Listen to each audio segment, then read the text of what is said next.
A very warm greetings to everyone who all are present here in this digital platform. It is indeed a great pleasure to have you all here and being our August wonderful gathering. Thank you for joining us for today's webinar on mixed method research. The fragrance of the flower is spread only in the direction of wind, but the goodness of a person spreads in all directions. On behalf of Brayo International Nurturing Academy, I, Shruti Singh, merrily and cheerily welcomes you all for this one-day e-certificate evolving webinar on mixed method research. Today again, we are banked with a special memorable session, one that we will remember in the years ahead. Definitely, it's honored to be surrounded by so many special people and our eminent speaker of the day, who is a great expert of our dealing session. Once again, I would like to extend my cordial welcome to all the dignitaries, resource person, and our special guest of the day, Mr. Janarthanan P. Sir, and dear nursing professionals.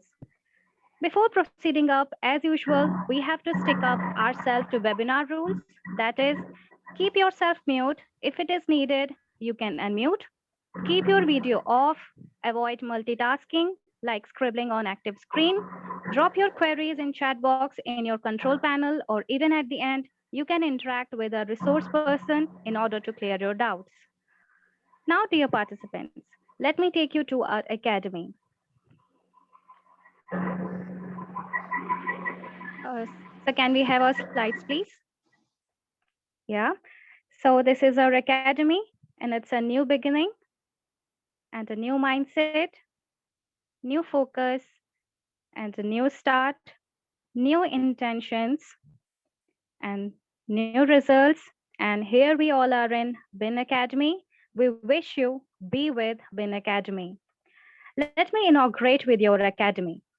Braille International Nurturing Academy. In short, Bin Academy is an online and offline educational and research academy based in India, which is registered under MSME, Government of India. Bin Academy offers wide range of educational topics for faculties and students of medical, nursing, paramedical stream in their career development. Let's dive into our webinar. Amidst us, we have such an inspiring personality and the eminent speaker of today's webinar. So let me take this privilege to introduce and welcome our resource person, Mr. Janarthanan B. Sir. Sir is highly passionate about delivering the best to students, and that could drive and infuse hope among the learners. Undoubtedly, Sir is a role model for his commitment and responsibility to scale greater heights. We are very fortunate to have Sir with us. We extend our affable welcome to you, sir. So let's have a brief introduction about our dynamic personality whose presence is ultimately a delight. To talk about Sir's education and achievement, Sir is a PhD scholar in nursing from National Consortium, Indian Nursing Council. Sir has graduated with Masters in Psychiatric Nursing from College of Nursing Christian Medical College, CMC, Vellore in Tamil Nadu. Sir has secured first rank in clinical specialty, nursing research, advanced nursing practice, and nursing education. Sir has acquired state first university rank in BSc Nursing in Tamil Nadu from Dr. MGR University, Chennai in Tamil Nadu, for which he was conferred Seva Ratna Dr. R. Venkataselu Gold Medal by the university. Sir has also been awarded with Vanavai Thiru Shanmuganar Gold Medal from Shanmuga College of Nursing for having secured the first rank in BSc Nursing and Best Outgoing Student in BSc Nursing. Sir is also serving as the member of the editorial board for various national and international journals, such as Mental Health Nursing Journal of the Tamil Nadu Nurses and Midwives Council in Chennai, International Journal of Nursing Education, International Journal of Psychiatric Nursing, Nursing Research Journal of India under the Nursing Research Society of India, Journal of Community and Public Health Nursing, and Journal of Depression and Anxiety from Omics Group USA. Sir has also been an examiner in Rajiv Gandhi University of Health Sciences, Tamil Nadu Dr. MGR University, Kerala University of Health Sciences, and Maharashtra University of Health Sciences. He was a member of the subcommittee for the postdoctoral fellowship in nursing under the Aegis of Nursing Research Society of India. Sir's primary areas of interest are relapse in patients with psychosis and developing relapse prevention guidelines. Having grown up as an exemplary academician, he has got nearly 44 publications to his credit, along with numerous presentations in national and international conferences as resource faculty. Sir has been resource or speaker for 15 national and international conferences and workshops. Sir has attended 89 national and international conferences. To talk about Sir's life membership, Sir is bonded with Indian Society for Psychiatric Nurses, the Trained Nurses Association of India, Nursing Research Society of India. Here we have our leading nursing personality, Mr. Janarthanan B. Sir. Presently, Sir is a PhD scholar in INC National Consortium, and after the completion of FIBA, very soon Sir is going to be a doctor in our nursing profession. And Sir is a faculty in College of Nursing in Jipmar, Puducherry in India. Sir has crossed the boundaries of excellence with his great spirit towards nursing profession. I warmly and respectfully welcome you, Sir. Please give a virtual round of applause for Sir. And now I hand over this session to you, Sir. Please. Thank you, sir. Good afternoon, everybody. Yeah, good afternoon, sir. Thank you so much, Shruti, for giving such a wonderful introduction for me. And I wish and I'll strive hard to keep up my caliber, contributing to the nursing profession and nursing professionals. I would also like to congratulate and thank Brayo International Nurturing Academy for giving me this opportunity to speak on a very important research method called as mixed method research through this digital platform to an array of nursing professionals from across the country. I just wanted to ask you all, like, am I audible? Is this okay? Yes. Yes, sir. Audible. Can you all hear? Yes, sir. Yes, sir. Audible. Okay. Thank you so much. Yeah. So before getting into the topic, as I already said, I'm going to be, delivering a lecture on mixed methods research. Over the next 80 to 90 minutes, I'm going to be speaking about the various strategies of how a mixed method research has to be carried upon. I'll be outlining a presentation based on the topics which I gave you right now. I think you could see that. The synopsis for my presentation would be a brief introduction on how a mixed method research is going to be, definition, and how it has evolved over time from its inception till today, like whatever we have concerning to that particular research methodology. Next, mixed method research application in health sciences. We will be discussing a little bit about the rationale of having this mixed method research in our profession. Just throw a light on how a quantitative and qualitative research methodology is being adopted, a little bit on typology and the various designs of mixed method research, how to design and evaluate the mixed method research, the various strengths and challenges, and then the conclusion. Not wasting much time, I just wanted to get into the introduction as such. So before that, I just wanted to ask the floor a simple question. Like, how many of you have heard about mixed method research?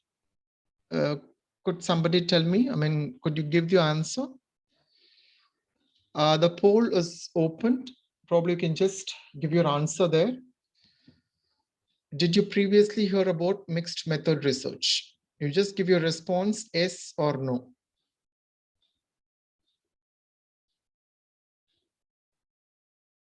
Hello? Yes, sir. We heard about mixed method research. Okay, fine. There is another question which I just wanted to ask you, like, how many of you have actually undertaken a mixed method research methodology, perhaps in your undergraduate program or postgraduate program like that? Even that is also there in the poll, question number 2, did you conduct any mixed method research? Okay, I could see only 8% of the total participants responded of taking up a mixed method research, and nearly 92 did not. Anyway, so with this, probably I can assure you that this session is going to really throw light on the knowledge, whatever we already have on mixed method research. And for those of you who did not adopt a research methodology on mixed method, would be able to have that in the future as well.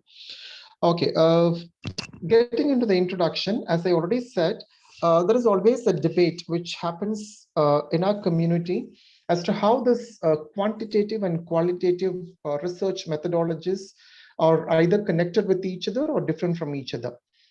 If it is really connected to each other, on what basis it is connected, or if it is going to be different, how it is differentiated from each other.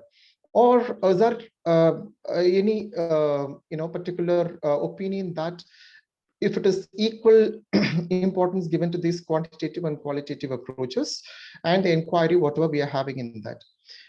So what happens basically here is that the differences in the analysis of these two approaches usually does not matter too much as far as the researchers are concerned, because most of the time when we take a research activity, it is going to be either quantitative or purely qualitative.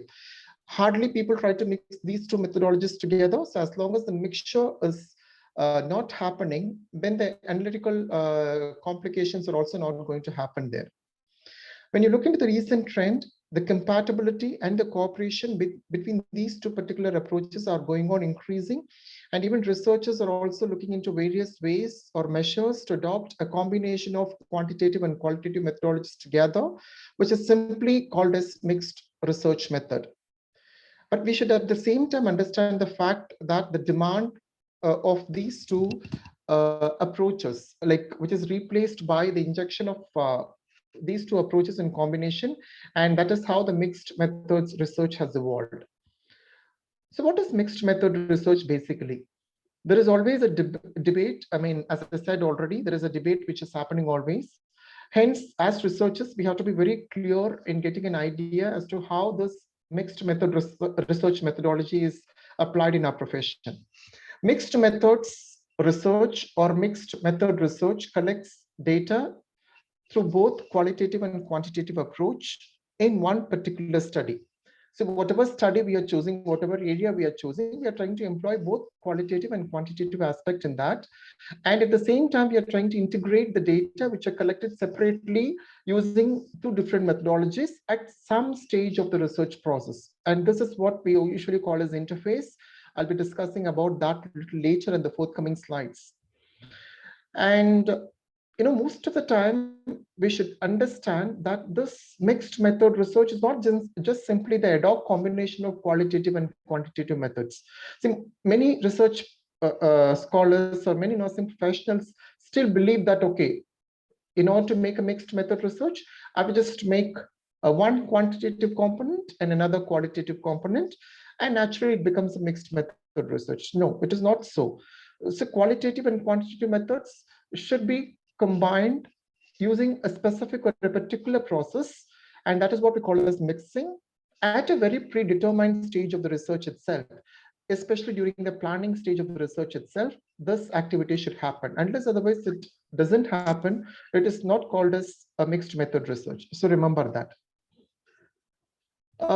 Next, I just wanted to give you the definition. There are a lot of definitions which are available on websites, textbooks, and all that. But I thought that this particular definition of mixed method research is much meaningful and more comprehensive, addressing the various entities of mixed method research in just 2 or 3 lines. And this definition is given by Johnson, Onwobuzy, and Turner in the year 2017. Sorry.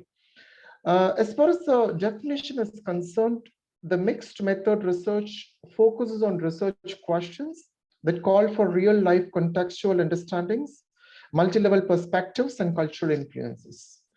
So as long as the mixed method research methodology is concerned, remember that we are not concerned only with the numerical data. We are concerned along with the numerical data, we are also concerned with the qualitative data which is going to be generated. It could be the real life experiences of the participants, could be the various perspectives that those participants are having on some concept or construct, and the various cultural influences which are getting influenced during the process of their life. The next important part of the definition is that it is going to be employing a very, very rigorous quantitative research, which is going to be assessing the magnitude and frequency of the concept or the constructs, and rigorous qualitative research, exploring the meaning and understanding of constructs. So understand these two parts of this particular point: rigorous quantitative research and rigorous qualitative research, both of which are going to be exploring the research question, whatever we are having in our mind. Continuing with the definition, mixed method research is going to be utilizing multiple methods. It's not just, it is going to be confined with only one or two methods. We're going to be using multiple methods. Example, it could be an intervention trial as a part of the quantitative research methodology, and in-depth interviews in combination as a part of a qualitative research methodology. So it's always a combo of these two things together. And then at one part or the other part of the research process, the data has to be merged together. I'll be speaking about how we're going to merge the data and derive the data out of the information gathered. And it is also a kind of integrating or combining these methods to draw on the strengths of each question, whatever we have set before the commencement of the research activity. This integration or combination is very important. Otherwise, you cannot call that as a mixed research methodology. If the qualitative part and the quantitative part is going to be standing alone throughout your research process till the announcement of your findings, and you don't have any way this combination or integration happening during your research process, then you cannot call that methodology as a mixed research methodology. So remember that at one point or the other point during a research activity, integration or combination of these two data should happen, and the derivation and interpretation should be taken out of it. And mixed method research also involves in framing the investigation within philosophical and theoretical positions. I just wanted to make something clear about this particular point. So what do we really speak about philosophical and theoretical positions? These two positions are primarily connected with the quantitative and qualitative research methodology we are having. So it could be purely a kind of subjective data which you're collecting, or it could be purely an objective data which we are collecting from those samples or from the study participants. Subjective data is purely going to be qualitative because it is more of the experiences and the feelings which the subjects are going to tell you, and objective data is purely going to be on quantitative basis, which the investigator or the researcher tries to get out of the sample or the subjects using some tools or questionnaires. This mixed method research is also referred conventionally with all these variety of terms, as you can see on the PowerPoint. It is also called as a multi-method research design. It can also be called as a triangulation method, integration or integrated method, combined method, multi-methodology, mixed research, and mixed methods. Of course, all these terms means one and the same, but it depends on the context wherever we are going to be using these particular terms. Okay, moving on to the next slide, a little bit on genesis or how this mixed method research has evolved over a period of time. Like it is not a very, very old method of research. As you can see on the slide, the very first point indicates that the emergence of mixed method has had its inception in the year 1980 as a third methodological movement. The first methodological movement is quantitative, the second one is qualitative, and this mixed method became a third methodological movement as far as the research in the social and behavioral sciences context is concerned. Then what happened? In the year 1998, it became more systematically developed or described, and that's where the new era of mixed method research had commenced.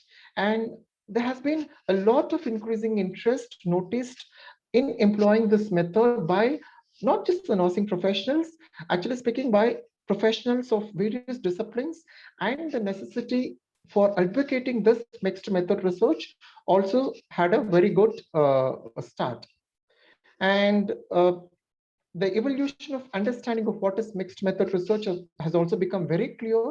People have started understanding like how this mixed method research methodology has to be adopted and how it has to be implemented in whatever research activity we are doing.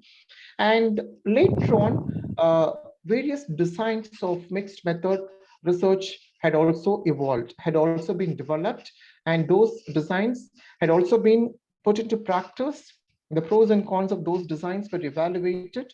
So much of revisions and refinement had taken place to reach whatever designs we are having today at this point of time. So this is how the mixed method research had evolved. So why this particular mixed method research in the health sciences? What is that which is moving the health professionals and other professionals towards the mixed method research methodology adoption? The first and the foremost important point which we have to keep in mind is about the increased reflexivity about researcher and researched relationships. You see, as far as a quantitative research method is concerned, I would not definitely say that the involvement of researcher is going to be very, very higher. But as far as the qualitative research methodology is concerned, the researcher involvement is going to be very much higher because the conceptualization of qualitative research methodology is not going to be that easy compared to that of a quantitative research methodology. So this reflexivity about what is happening between the person who is doing the research and the person who is giving the data is really becoming more refined, and it has become more comprehensive as well. And there is always an increased awareness among the researchers and consumers of research. Consumers of research could be anybody, even I, you, like our own family members, our neighbors, all are called as consumers of research, as we are going to be, or as we are already benefiting out of a lot of research findings. And a growing formalization of research governance and ethics procedures had also made a lot of health professionals to adopt this methodology in their research activity. And the availability and ease of new software and the development of new software technologies to analyze mixed method research. A very good example is NVivo, Max QDA, Atlas. So all these things are softwares which are developed to do the qualitative data analysis part. And there is always a collaboration which happens across countries, and even this instigates interest in many researchers to adopt this particular research methodology in their career. So what are the rationales for using mixed research method? So why this mixed method research need to be used?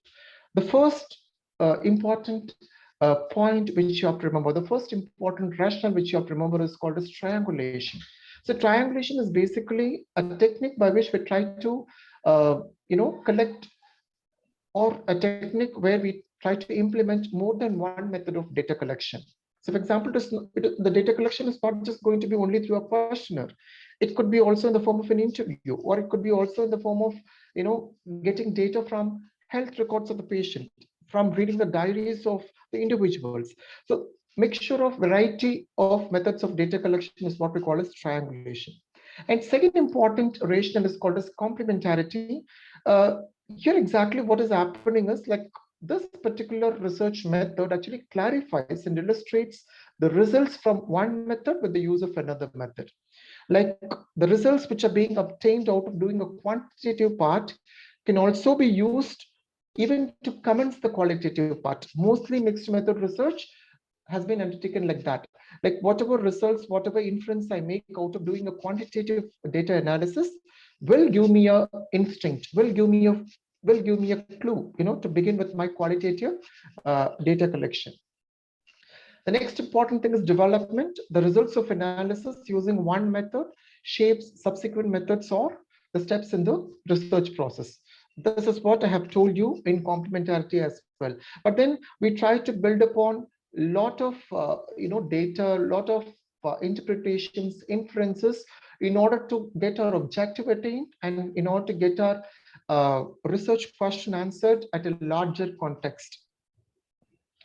Next is called as initiation, where the researcher initiates an activity, or getting stimulated with the questions whatever he or she is having in their mind, or perhaps the challenges which are going to be resulting through the process of adopting one or other method during the research activity.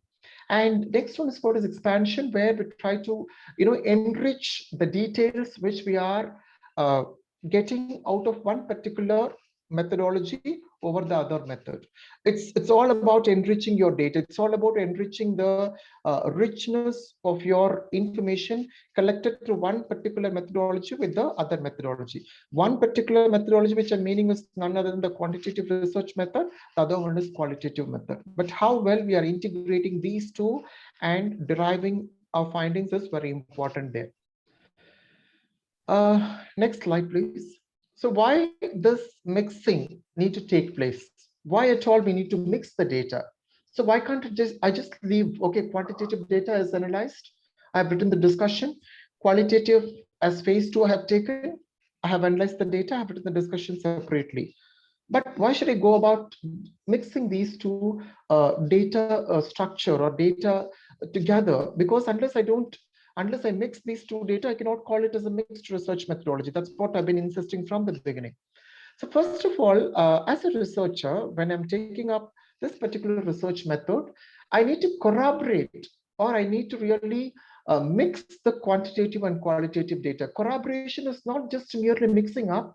I should also be looking into the influence which one data structure is creating on the other. That is what we call as corroboration. What kind of impact my quantitative data is going to create on the qualitative data. That is what we call as corroboration. And the validity could be very well established only if you corroborate the quantitative and qualitative data.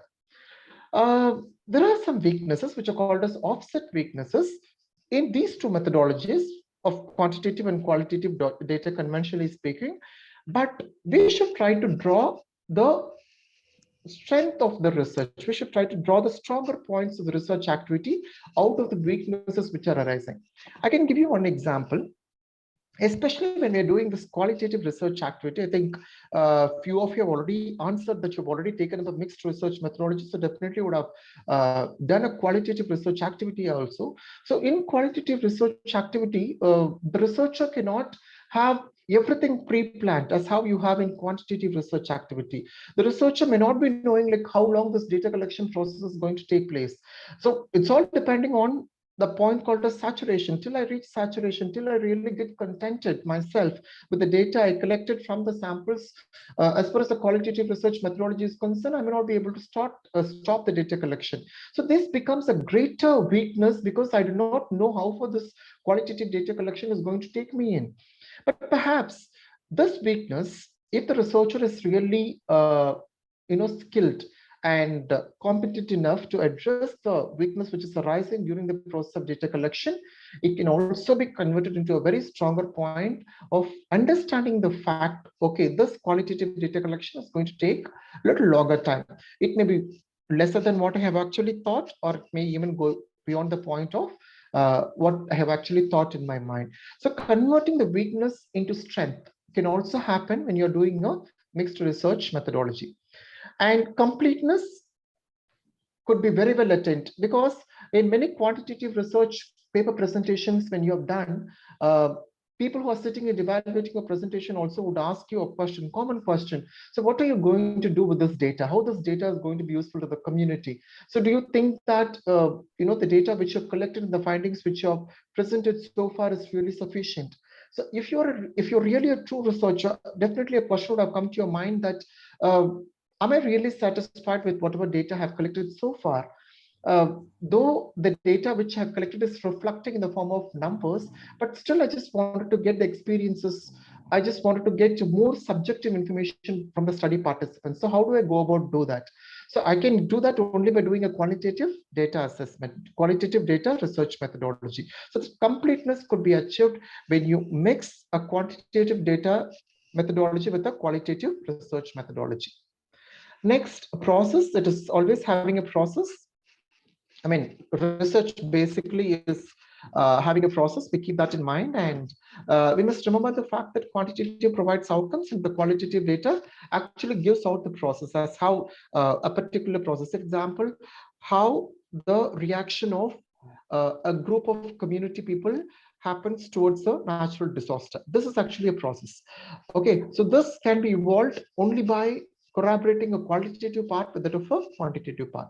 And explanation, this is actually kind of vice versa.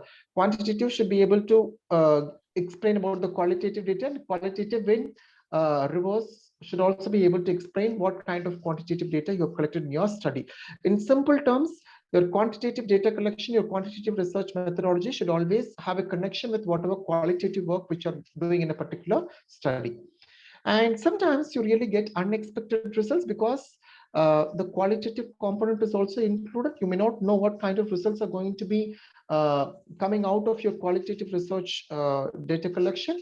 It may be surprising, and sometimes it may even lead way for opening other issues and finding out the solutions for other issues as well. The next one is instrument development. Say, as we all know that we will be much bothered about what kind of tool am I going to use in this particular research activity? What kind of instrument should I be choosing to do this particular research activity as far as my quantitative methodology is concerned?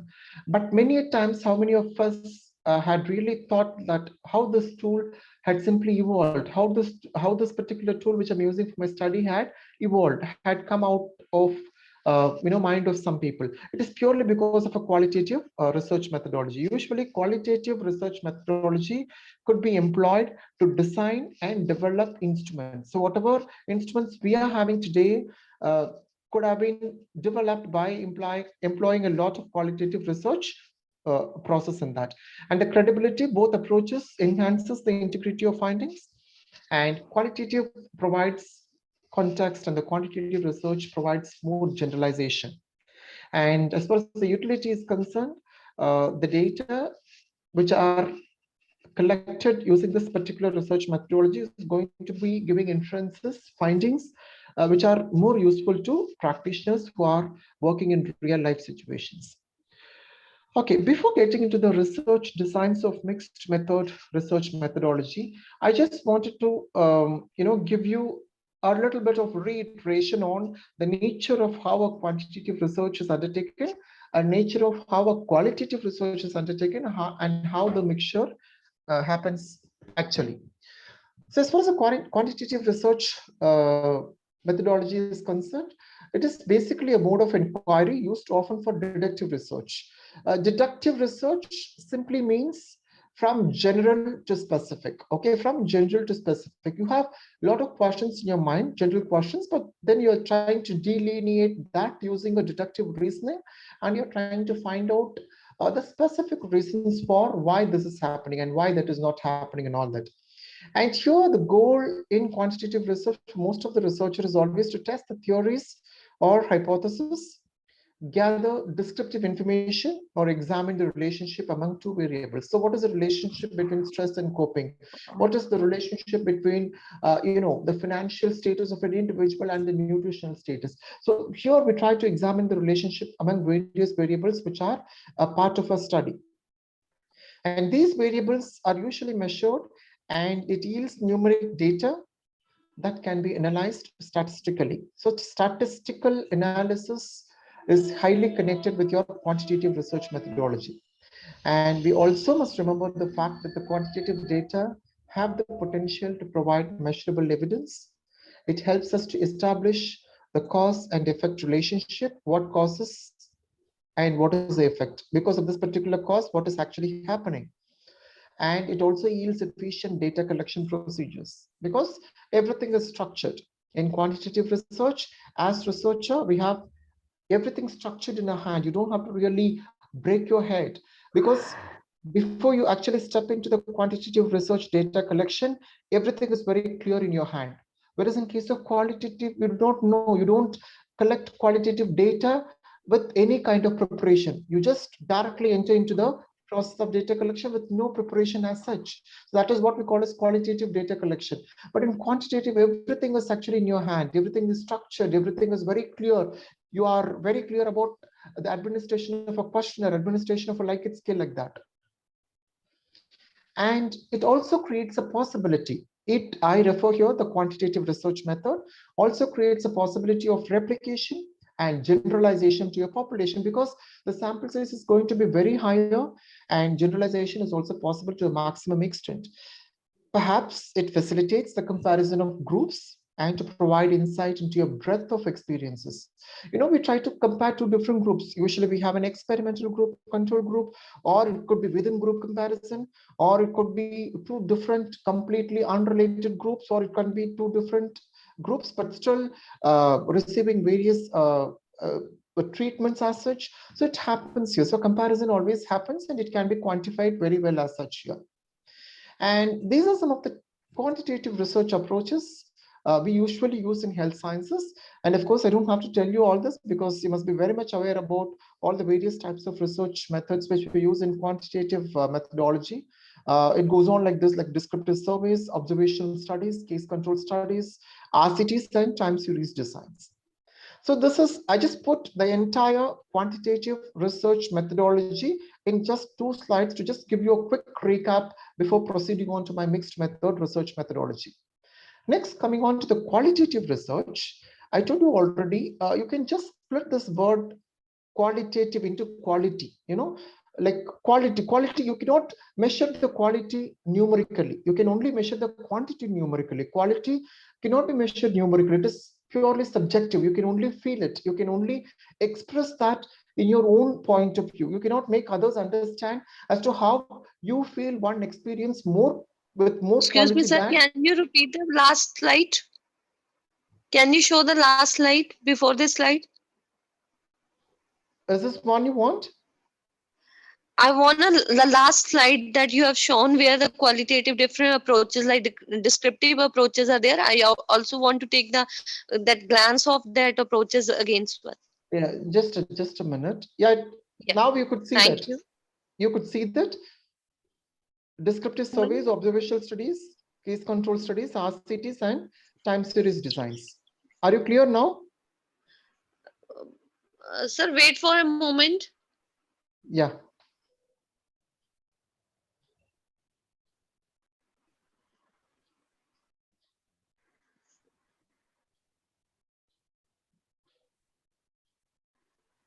Now, are you noting it down? Madam?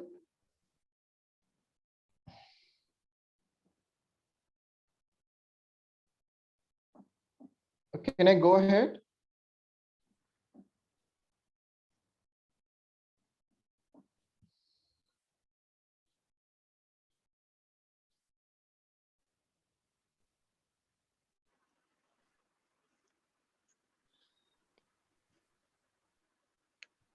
Yes, sir. Please repeat that slide so that I will be able to clear with it. So you I'm wanted not me to getting your slide share. just a second. Actually, I'm not sharing the slide from the Brio International Academy. The host yes, is yes, actually yes, yes. sharing from the other side. What about others? The slide is visible? Yes, sir. No, It's no, no, visible. sir. So It's visible. Yes, please sir. Yes, it is visible. Okay, ma'am, maybe from your end, there is an issue. Please log in, rejoin the meeting, then you can see it. Okay. Okay. Thank you. Welcome. Otherwise, Bins, can I proceed? Yes, sir, you can proceed. Yeah, thank you. Next slide, please, on qualitative research. Yeah. In continuation with what I have already spoken about the qualitative research, this is primarily concerned about the context and the meaning of human lives and experiences for the purpose of inductive or theory development driven research. Inductive meaning like you just have a specific concept, specific kind of question in your mind, and you try to just make it a little more broader by collecting a lot of data from the samples till it gets saturated. And remember, Even qualitative research is also a systematic and rigorous form of research activity, which uses methods of data collection such as in-depth interviews, ethnographic observation, and review of documents. Like we have a lot of other research methodologies also, like grounded theory, phenomenology, like that. Ethnography is primarily concerned with cultural observations and review of documents. Documents here, I mean, could be the personal documents of the individual as such. It could be the diaries, the anecdotes. It could be the case records of patients who have already been discharged from the hospital, like that. And qualitative data helps the researchers to understand the processes, especially those emerges over time. Like quantitative, as far as quantitative data collection is concerned, it is just data collection at one particular point of time. It is not going to be giving you information for a period of time. So for example, if I'm having a numerical scale to collect information about the level of stress from a group of 30 participants, that particular scale would measure the level of stress of those 30 participants at that particular point of time when they are answering my questionnaire, whatever I have distributed to them. So it really does not measure the responses over a period of time. Whereas qualitative research methodology is not like that. It actually goes and measures the data a little more beyond, where the period of responses, of experiences goes a little more broader and not just getting connected to a particular context. And it also provides detailed information about the setting or context and emphasizes the voices of participants through their codes. Because in qualitative research method, the researcher does not play much role in giving directions to the participants to give their responses. The participants can feel free to talk as much as they want about a particular issue, as much as they want to share about their life experiences, as much as they want to really tell about their opinion on their culture, like that. And it also provides a depth of understanding of various concepts, because as researcher, as investigator, I have to really sit and go through the various data the participants had given on the qualitative research methods, and I have to evolve the concepts out of it. I have to evolve the codes out of it. Typical qualitative approaches used in health research are case studies, grounded theory, ethnography, and phenomenology. When you look into the combination of quantitative and qualitative research methods, see, like so far we have discussed about quantitative research methodology separately, qualitative separately, and now how a combination of these two is commonly employed and undertaken in our profession. So the basic assumption here is that the investigators understands the social and health worlds, gather evidence based on the nature of the question and theoretical orientation. So that is something which we have to remember. So we try to always understand the society in which the individual is connected with, the individual is living, the participants, the so-called participants are living in, and how the health status or how the responses of the individual are connected with this society, by which you try to gather evidence based on the nature of the question and a theoretical orientation. And social inquiry is targeted towards various sources and many levels that influence the given problem. Examples, it could be connected to policies, it could be connected with the organization pattern, else it could be even simply connected to our own family, our own familial issues. It could be related to the individual as such, or as well also. As far as the quantitative methods in this combination is concerned, as you all know that quantitative is mainly concerned with deductive methods or deductive reasoning. Here it is ideal for measuring the pervasiveness of known phenomena and central patterns of association, including inferences of causality. Simply speaking, in quantitative methods, we are taking up a phenomena which is already known to us. But what we are going to do here, we are trying to find out the pattern. We are trying to find out how this particular known phenomena is associated with various others, various other variables, various other factors. So that is what is happening in quantitative methods. And we are trying to also establish the causality, like what causes, what, and how this particular cause is resulting in an effect. When you look at the qualitative, which is mainly inductive, this allows for the identification of previously unknown processes. explanations of why and how this phenomena occur, and the range of their effects. As I said already, in qualitative research method, most of the time the researcher does not have anything in their mind. They just go blank. All they have in their mind is just the concept. Okay, I have to collect data about my participants' perception on a particular life experience. That's it. That's it. They don't have anything beyond that. So with this, they just go talk to them and listen to them, record their observations, and try to transcribe that into the researcher's point of view and derive the results out of it. So that is what is actually happening in qualitative research methodology. When it is called as mixed method research, then it is more than simply collecting qualitative data from interviews. It is not just alone collecting qualitative data from interviews, or it is not just collecting multiple form of qualitative evidence, or it is not just alone collecting multiple types of quantitative evidence. We must remember that it involves, next slide please. We must remember that it involves the intentional collection of both quantitative and qualitative data and the combination of the strengths of each to answer the research questions.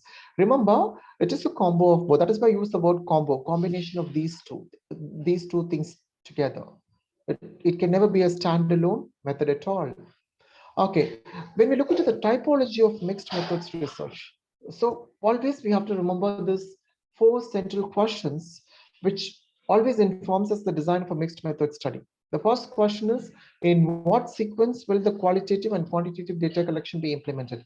Am I going to have the qualitative happening first and then the quantitative, or vice versa? What relative priority? The word relative here is a kind of comparison, like how one data is going to be influencing on the other, or how one data is going to be helping me out in deriving the data through another research methodology. That is called as relative priority.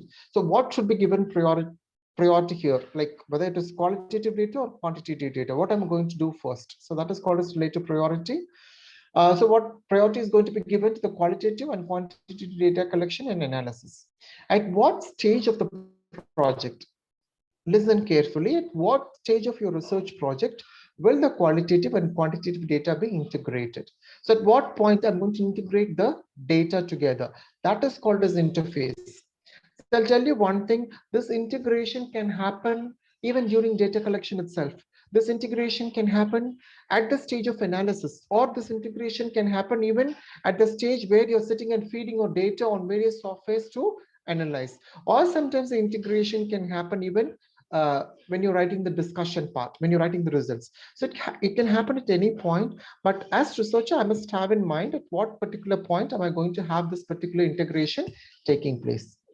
Next, the fourth question is, what theoretical perspective we use to guide the study? So what theoretical perspective? The theoretical perspective here refers to what kind of theory am I really adopting? So what is going to be guiding me as a researcher into my research process? So that is what we call as theoretical perspective. So theory, please do not get confused these theoretical perspectives with various nursing theories we have learned. So that is something different. So what is actually propelling me? What is actually instigating me or pushing me throughout my research process to get the data? That is called as theoretical perspective, which will be guiding the researcher throughout the research study. So these questions you need to keep in mind as far as the typology of mixed method research is concerned. Okay, this is what I've been speaking and insisting from the beginning. If this particular thing doesn't happen, you cannot call that as a mixed research method. Okay, and that is what is called as integration of data. When I'm going to integrate the data, when I'm going to combine the data, and what kind of methods do I have in doing this integration happening? So we have actually 3 methods of integration of data. The first one is merging of data. Second one is connecting data, and the third one is embedding the data. Okay, first we will begin our discussion on this integration with the first method called as merging of data. Merging by itself is a very common term which we usually use in our day-to-day life. Like merging is simply a combination. It's a kind of integration which happens there. So here I'm trying to combine the qualitative data in the form of text or images. Text meaning like how we write narrations. That is what we call as text. Text or images with the quantitative data in the form of numeric information. Okay, so as you know, qualitative data is going to be in the form of text or images, and quantitative data is going to be in the form of numbers. And merging can be achieved by reporting results together in a discussion section of a study. I think just a minute ago, I was telling to you, as a researcher, you have to be very clear at which point you're going to merge your data. You have collected your quantitative data, and you're having your qualitative data as well as in your hand. But I should know at what point I should be merging the data. This point of merging, point of interface should not be based on literatures. You cannot have textbooks referred and pointing out from the textbooks and telling that, okay, for my particular study, the merging should happen at this point of time. No, there is no references, there is no literature which is going to be giving you information on that. It is you, the researcher, should think. It is you, the researcher, should actually plan and devise the time of merging. But here in case of merging, it usually happens at the discussion section of a study. So before merging, you need to first report the quantitative statistical results, followed by the qualitative quotes or themes that support or refute the quantitative results. Okay. So what I should be doing here is, I should have done my quantitative analysis, drawn all the tables, figures, everything, written the inferences at the bottom of the table. Now I know like what kind of results I have received, I have got after doing my quantitative research methodology. Likewise, qualitative research methodology analysis should also be over. So I have now the quotes, themes derived from whatever information I have got from my participants, and having the qualitative data and the quantitative data in hand, I should be going about writing the discussion section, and at this point of time, I should be having the data merged. How am I going to merge the data? How this quantitative data is supported by the qualitative data, or how this quantitative results are not supported or perhaps are contradicted by the qualitative results. So this is what is going to happen in my discussion section. Okay, and this merging of data also is done by transforming one data set. Example I have given in the bracket, you can see how this transformation takes place. You can count the occurrence of themes in a qualitative data set. A theme, I can give you an example. Supposingly say, if I'm collecting a qualitative data from a participant about their lived in experience during a particular disease condition. So for example, I'm collecting a lived in experience of a cancer survivor in a particular hospital or in a community. So the cancer survivor would have given a lot of information to me. Perhaps from that I would have derived a theme. The theme can be like this: life expectations. So this is a theme which probably I would have derived from the various types of information given by the cancer survivor. And this theme is called as life expectation. Perhaps I would have written that as a theme, as a form of a data set in the qualitative research methodology. Okay. So this transformation of data set happens so that the transformed qualitative results can be compared with the quantitative data set. So what is the data which I have transferred now? I have got the life expectation as one particular data set from my qualitative data analysis. This life expectation could be the theme. This life expectation could be the theme which I have derived out of pages and pages of qualitative data I have received from my participants. Okay. Now I should see how this particular life expectation is connected with my quantitative data. So that is very important. Okay. Maybe in my quantitative data, I would have collected data concerning with the number of years the particular patient is living after the diagnosis of cancer. This is actually a life expectation which is connected with the qualitative data. So I'll try to connect. Perhaps the patient would have told me, the participant would have told that I'm thinking that I would be able to live for another 10 years without any disturbances. So like that. So that is called as life expectation. So I would try to quantify this with the help of a quantitative data, and I'm trying to connect with these two. Sometimes the person would have given information that he or she wants to live 10 years after the diagnosis of cancer. Probably they wanted to live or something like that. Maybe in my quantitative data, with whatever medical records I've gone through, or perhaps with whatever reports I've gone through during my data collection, the survival rate of that particular person might be a little more lower. So in this condition, you can see the qualitative data and the quantitative data are contradicting to each other. It can be contradicting, sometimes it can be even supporting also. I do not know. It should happen when I was writing my discussion for my study. This pictorial representation simply denotes as how a merging of data happens during our mixed method research. Okay, you see here qualitative and the quantitative data gets combined together during the results section or during the process of yielding the results. All right. This is an example of merging. I just took one study which was done by a person called as Vinting et al. In the year 2006. And they had actually studied the concordance and discordance between physicians and patients about depression status. Concordance is like how much of matching they have, and discordance is a kind of mismatch where the ideas of feelings are not matching with each other. Okay. They have collected data from patients who are aged 65 years and above. Quantitative data is collected using rating scales of depression from physicians as well as self-reported patient ratings of depression and anxiety. So rating of depression has been taken both from the physicians and from the patient as well. Whereas the qualitative data went on like this. The qualitative data collection method, which was adopted in this particular study, was called as semi-structured interviews with the patients alone. Okay. The results were reported like this. The rating scales which were used during the quantitative part did not differentiate the patients whose physicians rated them as depressed from those whose physicians did not rate them as depressed.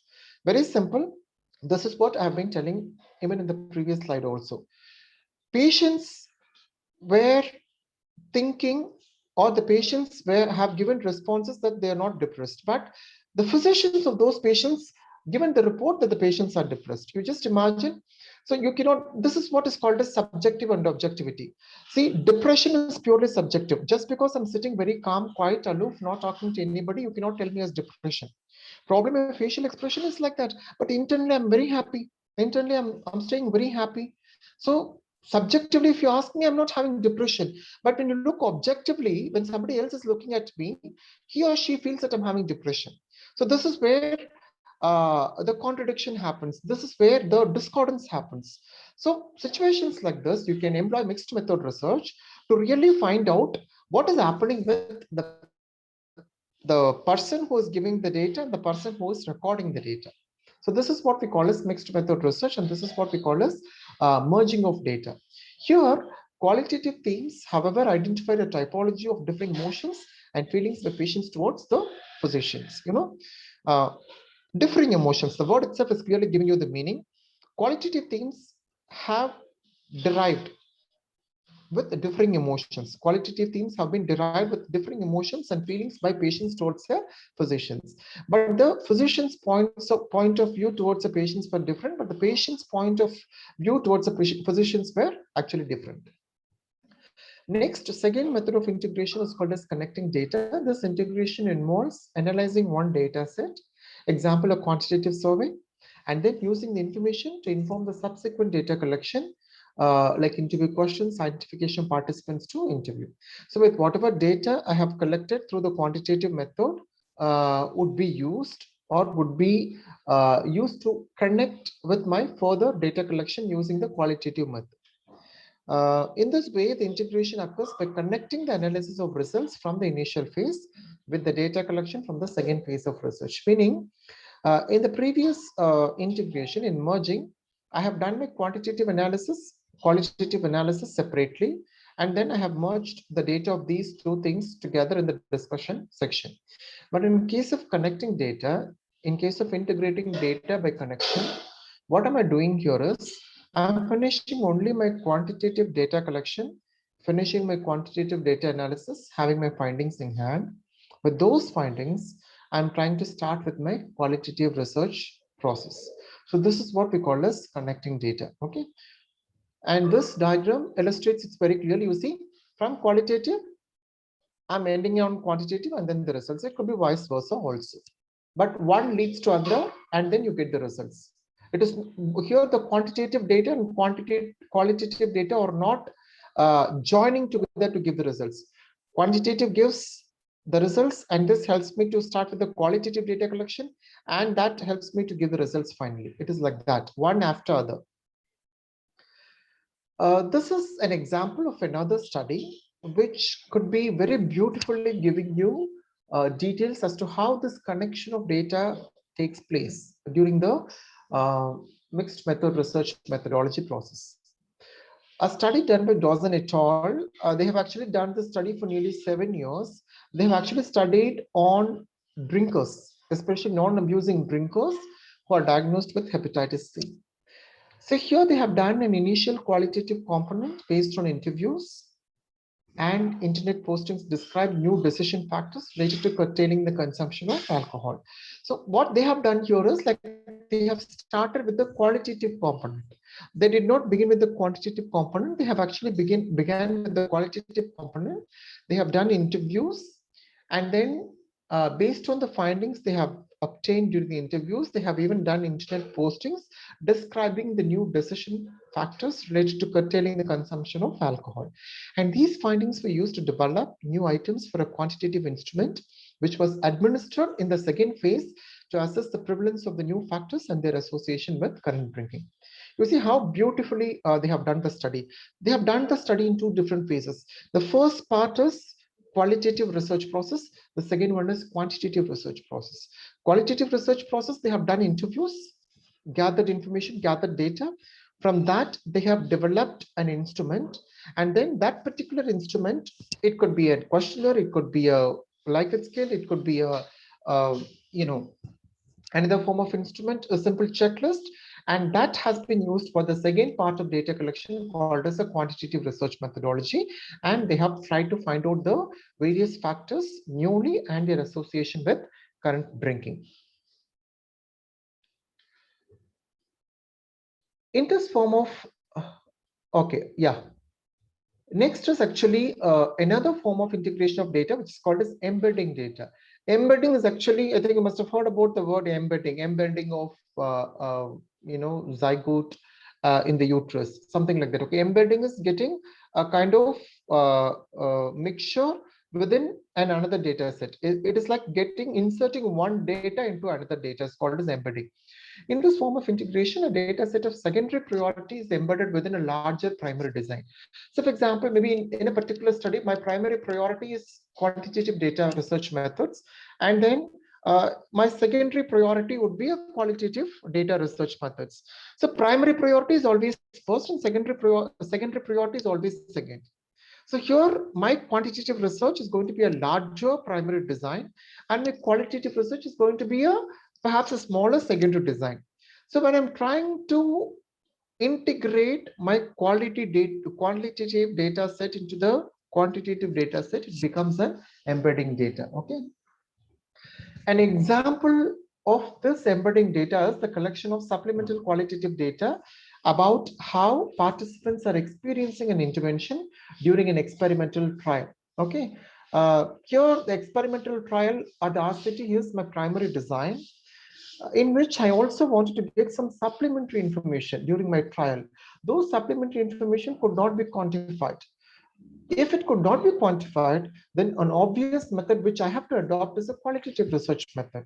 But here the qualitative research method is going to be secondary because the supplementary data which I'm going to collect through a qualitative research methodology perhaps may not be my primary stuff, perhaps may not be my primary necessity. Hence, I would be trying to embed the supplemental qualitative data into my primary quantitative data. Okay, so this is what we call as embedding data. Embedding, the very meaning itself is inserting or putting one into another. That is called as embedding. Alternatively, a qualitative data collection may also proceed. It can be vice versa. Maybe another researcher would have kept the qualitative data method as their primary activity, and quantitative could be their secondary. In that, quantitative would be embedded into the qualitative. So whatever primary design or primary priority you have to just embed the secondary one into that. That is called as embedding data. And this is actually a picture. Looking into the picture, I just wanted you to give me an answer now. Can you just tell me, look into the picture and tell me which is going to be the primary priority and which is the secondary priority here? Can someone answer from the group? Looking into the picture, looking into the size of the box, you can tell me which is the primary priority and which is the secondary priority, and which one is embedded into what? Qualitative data is Quantitative embedded into data. quantitative data. Qualitative is in quantitative. Yeah, means quantitative data is my primary Primary. priority. Yeah, and qualitative data became my secondary priority. Hence, I have embedded my qualitative data into the quantitative data. Remember, it can be even vice versa also. Okay, it could be qualitative data my primary priority and quantitative maybe secondary. Then you will have to modify this diagram a little bit, where the qualitative data will be occupying the major space of the box and quantitative will be occupying the smaller space of the box. It is just like that. Okay, so looking at the picture itself, you should be able to identify how the study is undertaken. Moving on to the example of this embedding process, another study have chosen, which was actually done by Mayakovsky et al. In the year 2006, and they have done the study over a period of 6 years, and they have actually compared 2 doses of a nurse-led psychoeducational intervention program. 2 doses, high and low. Perhaps the psychoeducation intervention program would have been done in 2 levels, where one level is actually having a higher priority, the other one might be having a lower priority, something like that. This is basically done to assess the oncology on patients to effectively manage their pain management. Okay, so obviously RCT has been implemented as a part of the quantitative research activity to compare the 2 treatments in terms of various repeated measure the patient outcomes, including the pain levels. Okay, so RCTs, randomized control trial has been a primary priority here, which means that they have taken the quantitative research work as their primary priority, and then they had embedded the qualitative research methodology within this RCT study, wherein which they have done audio taping of the intervention sessions along with the nurse and patient notes to describe the issues, strategies, and interactions experienced during the intervention. So for example, if I'm a nurse who's giving the psychoeducation program to a group of patients who are having pain because of cancer, so what kind of experience which I'm undergoing, because the population here are very sensitive group, it is not easy to face people who are undergoing cancer treatment, who are having cancer pain and all that. Okay, here the audio tapes of both the nurses and the patients are being recorded, and from that the qualitative data is derived, and that has been embedded with the primary RCT, which is done here. The results provided evaluation of both outcomes and the process of intervention. Okay, so this is how an embedding of data could take place. Okay, moving on to the 4 basic designs of mixed method research. We have a 4 basic design here. The first one is, see, I have used two different words here. One is principal, another one is complementary, something like that. Okay, principal, quantitative, qualitative, preliminary, meaning what?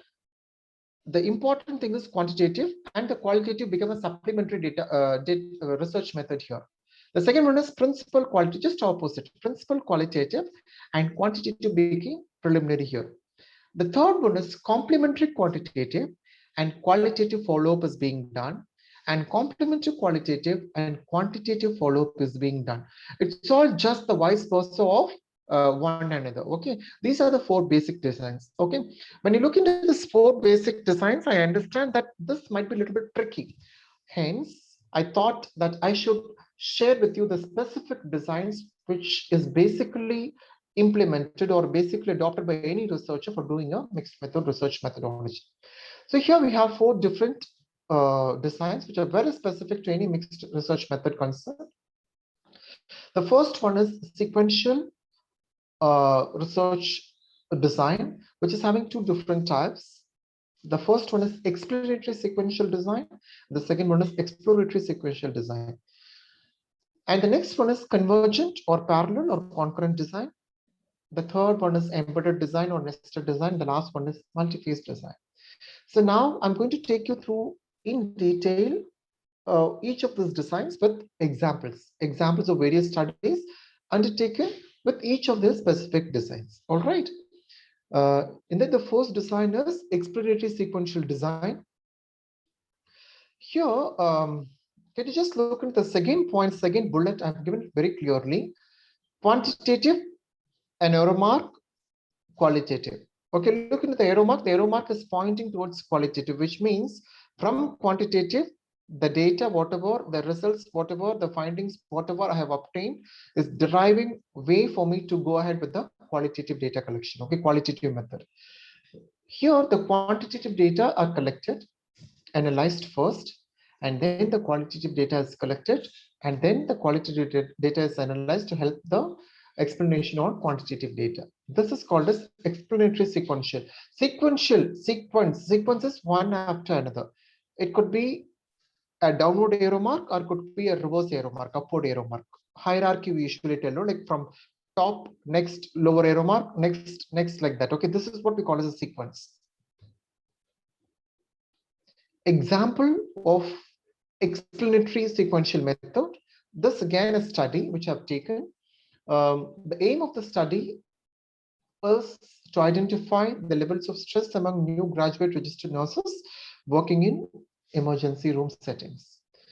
As you know that we need to have two, one is quantitative and qualitative research.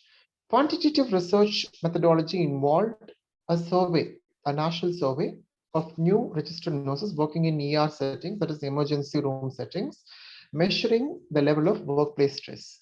Perhaps they had done a survey on various registered nurses working in various ER settings about their workplace stress. Finished. I have the data in numeric form now.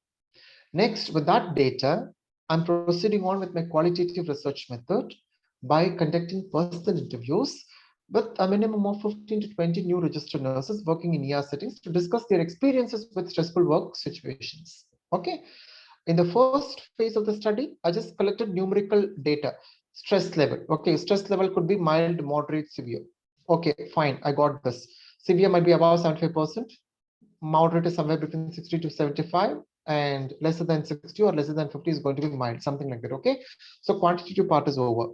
But as investigator, this particular investigator felt a need for getting the experiences of those nurses working in those stressful situations. Hence, the investigators went on to the qualitative aspect, conducted personal interviews, and then they found out the experiences of those registered nurses working with stressful workplace situations. The synthesis of data is purely sequential because the data which I have obtained from quantitative research method helped me to proceed on with the qualitative research method in a sequence. Okay. The last point you see, qualitative data here helped the investigator to explain the quantitative data. In the reverse order, it is given here. Okay. The second one is exploratory sequential design. Exploring is trying to dig in and find out something. That is what is exploration. Here, qualitative data are collected. As far as exploratory is concerned, we always begin with qualitative data.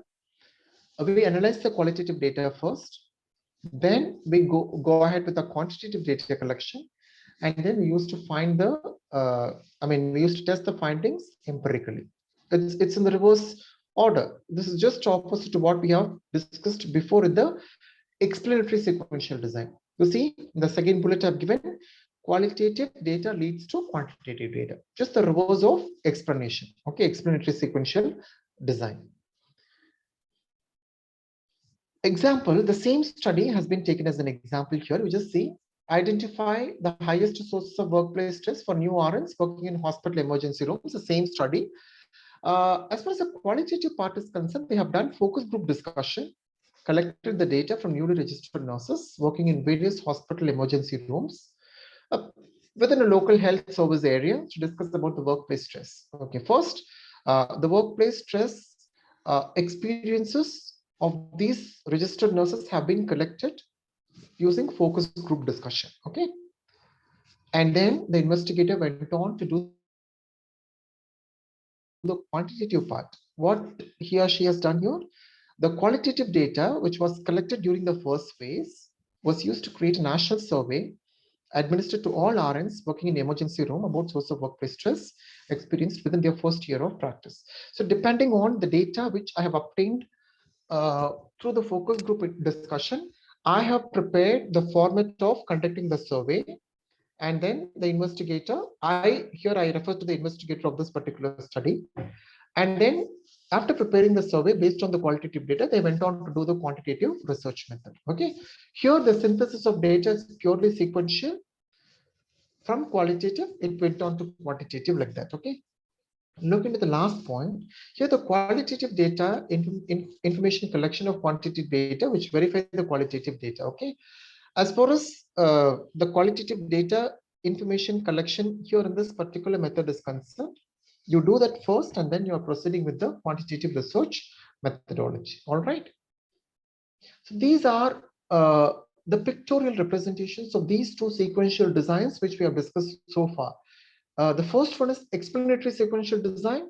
The second one is exploratory. Remember, exploration is digging in. Just remember, I'm going to explore what is there in his mind. I'm going to explore what is there in their life. Exploration by itself is highly connected with qualitative. Okay, you're not exploring with any preset information in your hand. You're going to explore and find out. Okay. Whereas in case of quantitative data, the word which is very much connected is called as explanatory. I'm going to explain why this level of stress is resulting in poor work output, why this particular cause is resulting in this particular effect. I'm going to explain that, hence it becomes quantitative. Please understand these two differences. As you can see, these two pictorial representations, the first one is explanatory sequential design. You see in the first box, quantitative data and results. Like I have the results of my quantitative data in my hand, with which I'm just doing a following up with the qualitative data, and I'm getting the results out of it, and then I'm giving the interpretation together finally. Not together, sorry, I should not have used that word together here. The interpretation is derived based on the second phase of my data collection. The first phase of data collection went on to the second phase, which is called as qualitative data. And then the third, it is not the third phase, I should say. The last activity is interpretation of the data. Just opposite to what we have seen now, the exploratory sequential design is there. You have to do the qualitative data first, get the results. With the qualitative data, you just try to build upon as much as possible in order to get the quantitative data and results. Okay, and then finally you go ahead with interpretation. So all you have to remember is, in case of exploratory sequential design, you're beginning with qualitative data and then you are ending upon quantitative data and results, because I just wanted to build upon the themes, build upon the notes, build upon the codes which I have derived in my qualitative data collection method. It could be a focus group discussion, it could be an in-depth interview, or whatever it is. Okay. Okay, the next mixed method research is. Sir, can you give some example of problem statement, how to make a mixed method research of problem statement? Mixed method research of what? Sir, problem statement, that means how to make the heading. No, I'll be discussing about, I'm just coming there. Okay, I'll tell you the example of mixed method research little later. Okay, you just listen to the designs now, and you're going to be having that little later. Okay, let's not get into that now itself before discussing on the other designs. All right. Okay, sir. Okay. Thank you. Okay, next, convergent or parallel or concurrent design. This is the second type of mixed method research design, I would say. The first one is sequential design. Second one is convergent. Convergent is what? Even the arrow marks, when each of the arrow marks are facing each other, it becomes convergent. Okay. When the arrow mark is facing each other, it becomes convergent, something like that, where you try to mix the two methods together. Here it is not that one leads to other, that leading, the word leading should not come here. Here both are being done together parallelly or concurrently, and it is being mixed up at some point of time. So that is called as convergent or parallel or concurrent design. Okay, here qualitative and quantitative data are collected and analyzed concurrently. Concurrently meaning simultaneously or at the same time. Okay, so here if you see, I did not put the arrow mark here, rather I put the symbol addition. I mean plus mark has been put here, qualitative plus quantitative. It is like that. You see, this pictorial representation will clearly give you an idea as to how this convergent or parallel or concurrent design is undertaken.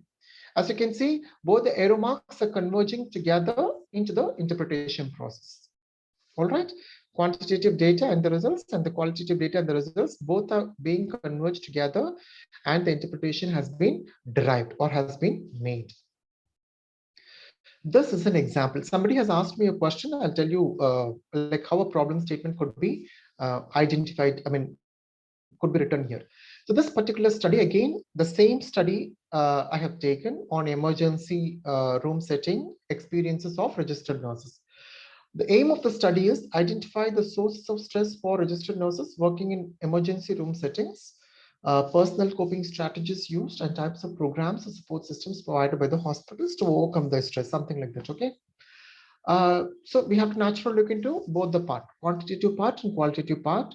The second bullet denotes how the quantitative activity is done, and the third bullet denotes as to how the qualitative research activity has been done in this study. In this study, the researcher has done a national survey of all RNs working in ER departments based on the literature to identify the common sources of stress and methods of support used by the employers to reduce those registered nurses' stress in the hospitals. Here, the survey form, the survey questionnaire or the survey checklist or whatever it is, which is used to do the survey, was developed or was just like that picked up from the literature by the researcher. Okay, hence the quantitative research part is done. Now the survey is done. I have some data in my hand after doing the survey. Okay, you just remember it could be any data. Maybe the stress level is higher, stress level is lower, or the employer is adopting periodic counseling sessions to deal with those stress. Like that, I have some findings in my hand. Next, I'm going ahead with my qualitative research part. I mean, the investigator had went ahead with their qualitative research part where they had done two methods of data collection. You see, the first method is focus group discussion, and then they have also done an interview also. So interview, we don't do in a group. Interview, we do on one-to-one basis, and focus group discussion is undertaken as a group. So here, this is called as triangulation. You remember I was talking to you about triangulation in the very beginning of this particular session. Triangulation is a technique wherein which you try to incorporate two or more data collection method in a same research methodology. That is called as triangulation. Thus, investigator has beautifully adopted this triangulation technique of using both focus group discussion and interview with the random selection of registered nurses working in emergency room to just broaden the understanding of different sources of stress and personal coping strategies which are being used. You understand? Because the investigator wanted to really understand the sources of stress in a very, very elaborate manner. The very moment when this word comes into the researcher's mind, no, I don't, this is not enough, I want more. This is not enough, I want more. This is not enough, I want more. Then naturally I should go ahead with qualitative data collection, qualitative method, because quantitative method would stop me at one point of time. I have some 10 questions in my hand. I have asked these questions. The respondent has responded. It's done. It is done. And once it is done, it is done. That's it. I cannot go beyond those 10 questions. But if I'm really very curious, if I'm really thirsty and hungry to get more and more and more information about this, I have to do naturally a qualitative research method. Hence, this particular investigator did not want to just stop with the quantitative research method. Hence, that particular investigator, the researcher who has published this particular paper, had gone to qualitative research method. Not just one data collection they have adopted both focus group discussion and interviews in order to broaden the understanding of different sources of stress and personal coping strategies used. Here, the synthesis happened like this. Synthesis is the method by which these two data are connected or integrated or related to each other. Okay, here the data integration during interpretation phase after quantitative and qualitative data analysis. So here in this particular research design, the integration, I told you, that integration should happen, otherwise you cannot call it as a mixed method research. When did these investigators integrate the data? They have integrated the data during the interpretation phase. At that particular phase, so interpretation phase, discussion phase, analysis phase, data collection phase, there are various phases wherein which the integration can take place. In this particular study, they have done the interpretation during the they have done the integration during the interpretation phase. Now coming to the question one of the participants has asked me, so how to frame or how to write the problem statement of a mixed method study. This particular example itself we will take. Here the problem statement can be written like this. Okay, so what are the variables which are undertaken for this study? Can somebody tell me the example which is written there? The first variable is the stress level or the level of stress, and the second variable is coping strategies, and the third variable is support system by the hospital. Support systems by the hospital. Am I correct? Am I correct? Yes. Yes, sir. I'm just clarifying the query which was raised by a participant with this example itself, so that we can proceed with other designs later. So here the problem statement can be written like this, very simple. Stress, coping strategies and support systems for registered nurses working in emergency room settings. You can put a colon and write a mixed method research. That's it. Okay, your problem statement can be as simple as that. Okay, you don't have to write as an experimental study like that or a mixed method study, nothing like that. Just write the variables one after another and on whom you're going to do the study or on whom the study is undertaken, and then you just put a colon and write a mixed method research or a mixed method study, something like that. Your problem statement is done. Now, are you clear? I think somebody has asked me a question. Is it clear now? Yes, sir. Yes, sir. Yes, it is very simple. It is as simple as that. It is not going to be having a lot of complicated wordings there.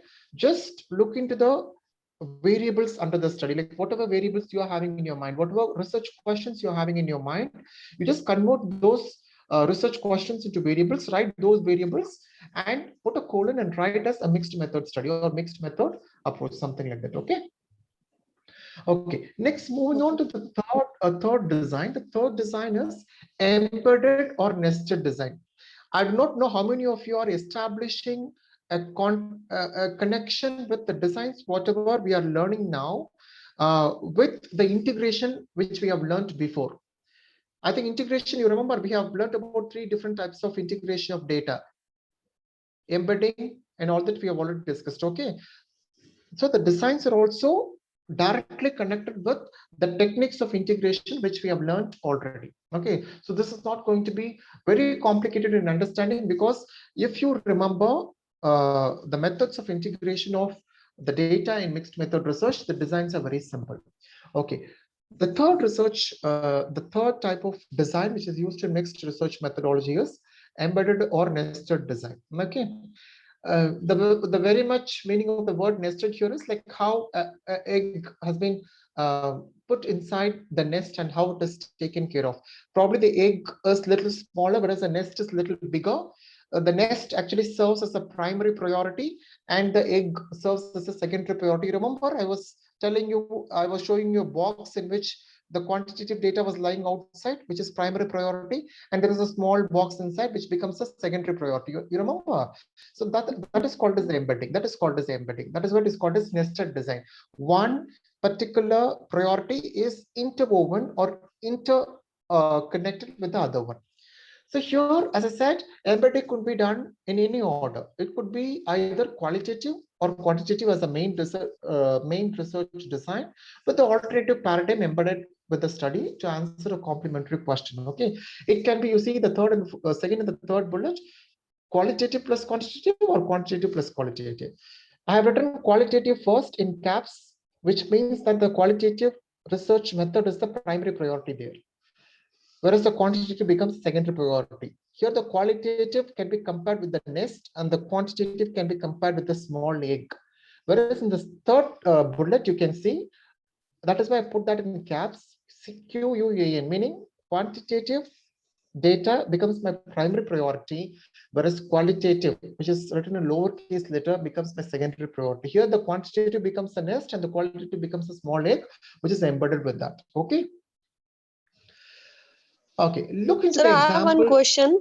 In Yeah, please previous tell me. slides, you have explained about that the principal primary and the complementary. What is the difference, please? End of lecture, you can explain that. Yeah, I'll talk to you about that. You don't have Primary to... and the complementary designs. Yeah, I have noted that. I have noted it down. I'll explain at the end. Okay. Okay. Now we will move on to the example of this particular embedded or nested design. Sorry. Okay. This is a particular study which I have chosen to denote as an illustration for this embedded or nested design. The aim of the study is to basically test an online peer support program to reduce workplace stress for new registered nurses working in emergency rooms. And here the quantitative part is undertaken using RCT, and the qualitative part is been undertaken using an interview method of data collection. Okay, the quantitative part is undertaken to test the online program effect on stress level and intention to remain working in the emergency room. And the qualitative part is connected with interviews, which is going to be nested in the RCT, focused on user experiences of the online program. Very simple. Okay. So here the qualitative can be compared with the egg and the quantitative can be compared with the nest, something like that. The qualitative part is embedded with the quantitative part. And synthesis has been done by using by embedding the qualitative analysis within the main quantitative study. That is how the data synthesis has been done here. Okay, or the embedding process has been done here.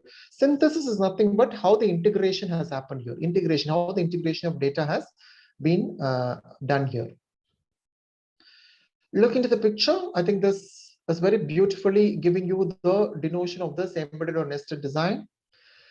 Quantitative, like the primary priority here is the quantitative data, and the secondary priority is the qualitative process. Okay, so quantitative data, they have given an intervention because it is an RCT. They have given an intervention and they have done so here it is pre-test. In the first box, it is supposed to be pre-test, and the second box, it is supposed to be the post-test data and results. It is like that. And in the qualitative processes embedded within the quantitative data collection method. And finally, after this embedding has happened, the interpretation was done. Okay. The last one is called as multi-phase designs. Multi-phase, I think the word itself is clearly denoting that this particular design is going to be addressing the research project or the research activity which has been undertaken on various phases, various different phases. Okay, that is called as multi-phase designs. This usually involves 2 or 3 designs, whatever we have learned before. Okay, this commonly involve convergent and sequential elements, a combination of convergent and sequential elements like that. The main purpose is to develop, test, implement, and evaluate any program. It could be a health promotion program or any kind of activity that the development process, it's testing, implementing, and evaluation could be done with the multi-phase designs. Okay, I'll tell you why it is called as multi-phasing. Maybe for development of this particular program, I would have used a qualitative research methodology. Testing, I would have done a quantitative research methodology. Implementation could have been done with, again, a kind of qualitative methodology. And evaluation could have been done with the quantitative type. Okay, so it's like that. We can do it in various phases. The first phase here is development of a program. Second phase is testing the program. Once testing is done, the third phase becomes the implementation of that program. And the last one is evaluation of the program. So this is called as multi-phase designs. And definitely when you're doing on various phases, it is going to be time consuming, and definitely you're going to take it over a period of time. Perhaps one phase could be giving you information to get on to the other phase. it's like one phase building on another, something like that. So these are the various designs of mixed research methods. So how May should I a mix? Hello. Yes, yes. So may I ask? Yeah, please tell me. So what kind of sampling plan can be adopted for these designs, especially in mixed methods? Is there any specific sampling plans? Is there? Yeah. Let me answer your questions. As I said, in mixed methods, you're going to be having both quantitative and qualitative component. For quantitative component, depending on the type of variables under study, you can choose it depending on how many samples, depending on the population, you can choose it. So, for example, RCTs, if you're doing, probably it would be better to use a simple random sampling method or probability sampling. And for qualitative research methods, it is any particular sampling method is not going to be beneficial there, because you're going to take only minimal number of samples for qualitative research methods. Hence, you can just use convenient sampling method, or sometimes you can just choose the samples on your own according to the convenience of the researcher. Whereas for the quantitative method, you can use any sampling technique as needed. It could be a probability sampling method or non-probability sampling method, like that. Whatever research design you're adopting there. All right. Okay, sir. Thank you. Thank you very much. Yeah. Sir. Yes. Sir, please, there was one query. Yeah, please When we select the sample for the qualitative study, so these we will select from the sample of the quantitative study, or whether we select another sample? Yeah, it is a very, very good question. See, ideally speaking, we have to be selecting the samples from the samples which we have already used for the quantitative study. So that will be better. Okay, but under extraordinary circumstances, sometimes we go a little beyond the samples from the quantitative study also. In case if there is an attrition happens, if the samples could not be contacted, subject participants could not be contacted, sometimes we will not be able to do it. But ideally speaking, we have to be including the samples which are included for the who are being included for the quantitative research method for the qualitative data collection. Okay, is the question answered? Yes, sir. Second, sir, setting have to same or different setting can be we choose for the study? Different settings also is done. It's good. So say for example, maybe just take ops gynae specialty. Probably I'm looking into the postnatal depression. Postnatal depression could be the variable in my study. Okay, for which my quantitative research data collection might be happening in the hospital. Sometimes after discharge, I may have to even go to the community to take 5 or 6 participants from my 100 samples or 200 samples of my quantitative part, to elaborately get their experiences, to elaborately know about their lived in experiences during the postnatal period, in which I have to go to the community naturally. So settings can be even different also, need not to be the same setting always. Thank you, sir. Okay, see, let's complete the presentation and then finally I'll take your questions. I think that would be better, because I think we are missing out the flow. So kindly oblige. So here, this particular slide, I'm going to tell you about how a mixed method study should be designed. So as an investigator, as a researcher, how should I go about designing my mixed method study? Okay, so I have to keep these preliminary considerations in my mind. First, I need to consider my philosophy and theory. I need to consider if I have resources, if I have enough time, because as I said already, qualitative data collection is not time bound. It always goes beyond your time. Financial resources, skills, because qualitative research data collection requires lots of skills. You need to be really very patient. You have to have a lot of observational skills. You need to have a lot of oratory skills, like that. Next, we need to also consider the research problem and the reasons for me to take up the mixed methods. See, many times this is what is a problem happening with most of the researchers. They think that when I take up a mixed method research, the weightage of my study would go higher. It is not just simply converting your study as a mixed method study, the weightage is going to be higher. The real reason for including a mixed research methodology should be established. I should really require a mixed method research simply for the sake of enhancing the weightage, or simply for the sake of making my research study more attractive. I should not be including the qualitative content. Okay, so please be very clear about it. Next important thing is I need to state the study aims and research questions that call for qualitative, quantitative, and mixed methods, and that incorporate our reasons for conducting a mixed methods study. So this is what I was explaining to you just before. And next slide, please. I need to also determine methods of quantitative and qualitative data collection and analysis. I have to be very clear about the selection of a mixed method design. Which design I'm going to select? Is it going to be a sequential design? Is it going to be an integrated design? Or is it going to be a nested or embedded design? Whatever design I choose, it should be addressing my research question very clearly and directly. And I should also be very clear about the data collection method, the analysis method, and the integration process I'm going to use. Data collection method, maybe quantitative, it could be a questionnaire, it could be a checklist, or it could be a survey like that. If it is a qualitative method, it could be an in-depth interview, or it could be a focus group discussion like that. Okay. And finally, I should be very clear about how I'm going to collect and analyze my data. I mean, am I really having a software to do it, or I'm going to sit and transcribe the data, everything manually?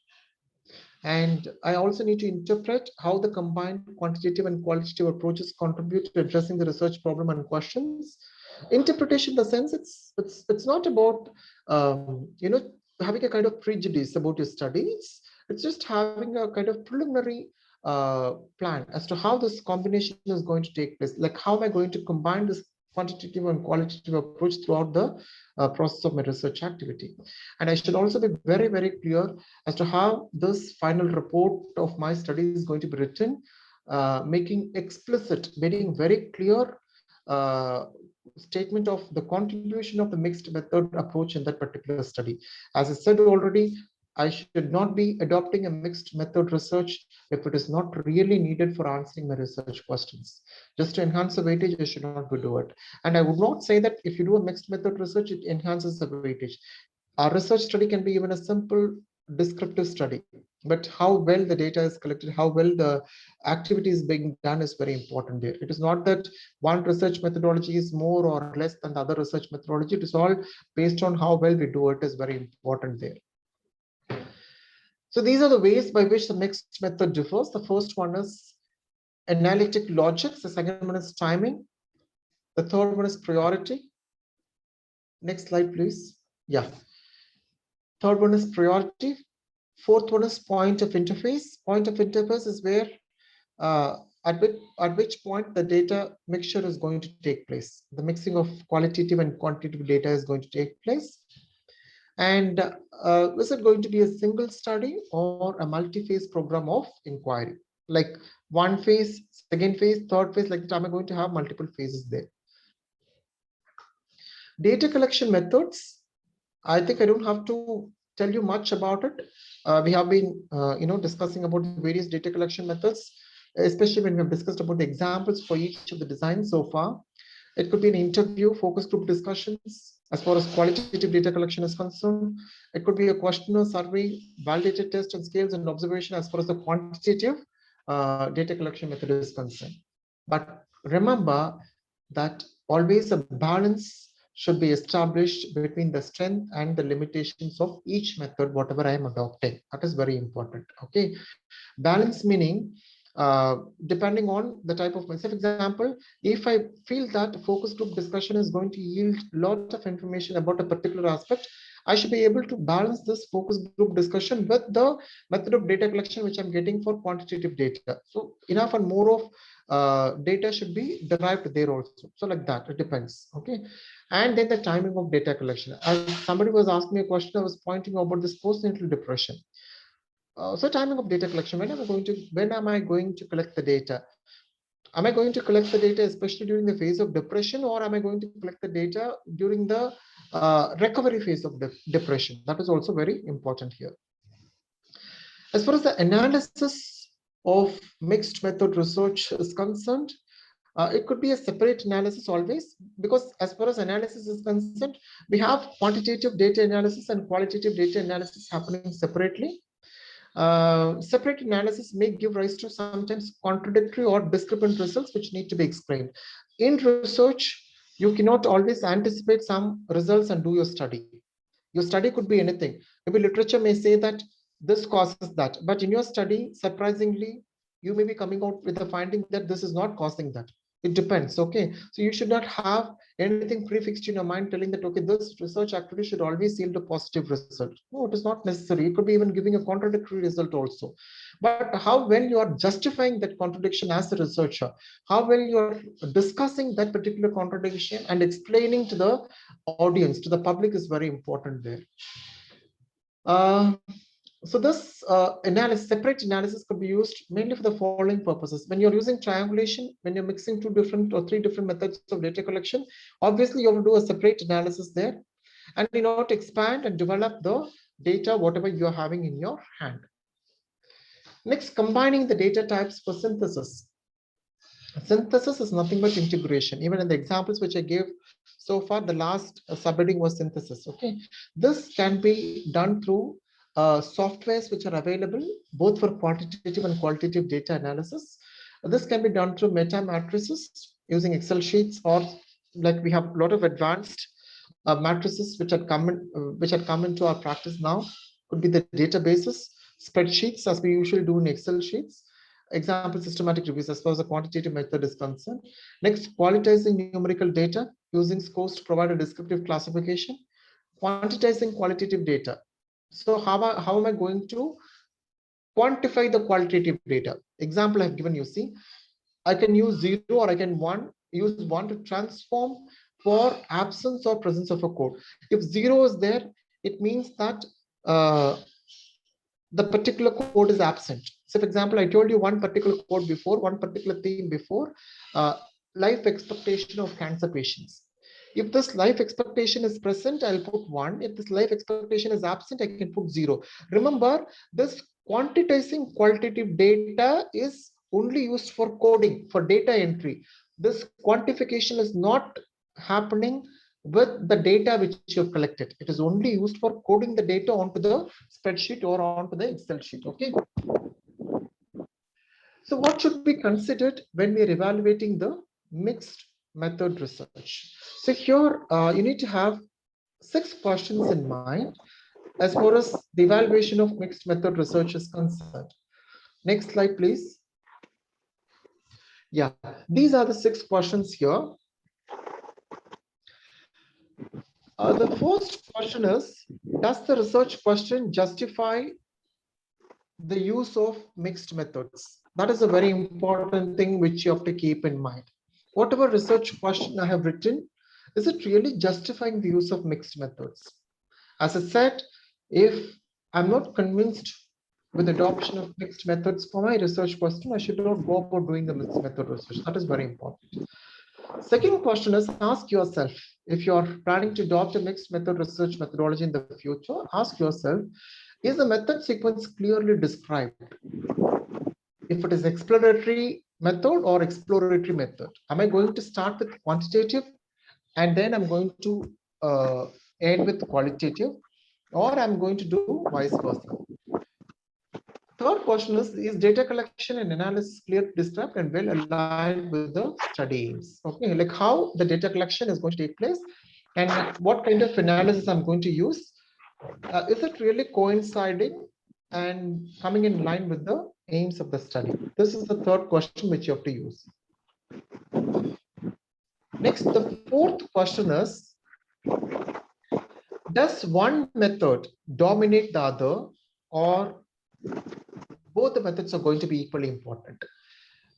You need to really think, and you have to be very clear whether the qualitative data collection or the qualitative method which I'm adopting is going to be dominating the quantitative one, or the quantitative one is going to be dominating the qualitative one, or both are going to be equal in my study.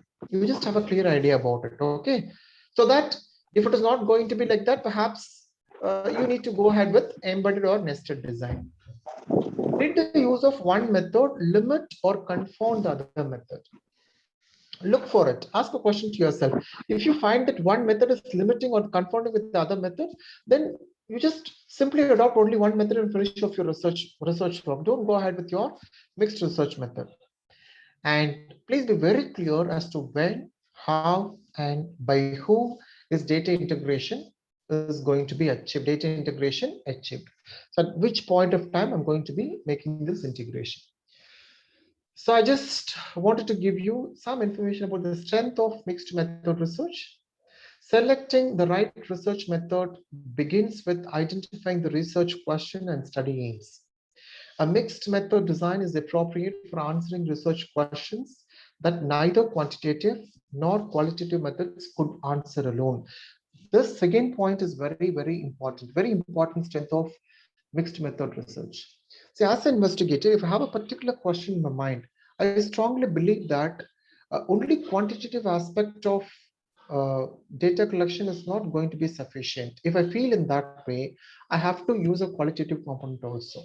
Okay, if I feel as an investigator, if I feel that, okay, the data which I'm going to get only with the quantitative aspect is not going to be sufficient, then I have to take a qualitative component and make it as a kind of mixed method research.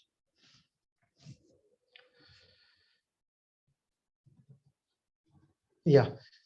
The next strength which we have to understand is that mixed methods can be used to gain a better understanding of connections or contradictions between qualitative and quantitative data. Like they can provide opportunities for participants to have a strong voice. Yes or no? Because if I have a questions and ask you to just rate your experiences only with these questions, I'm restricting. You can rate only from 1 to 4. I'm just restricting your experiences there.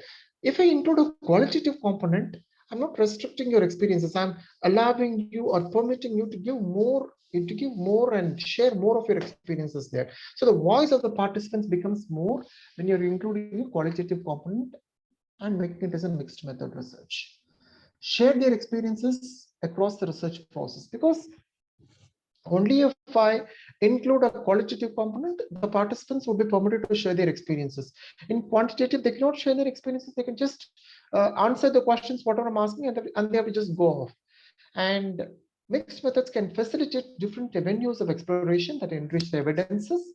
It enables questions to be answered more deeply.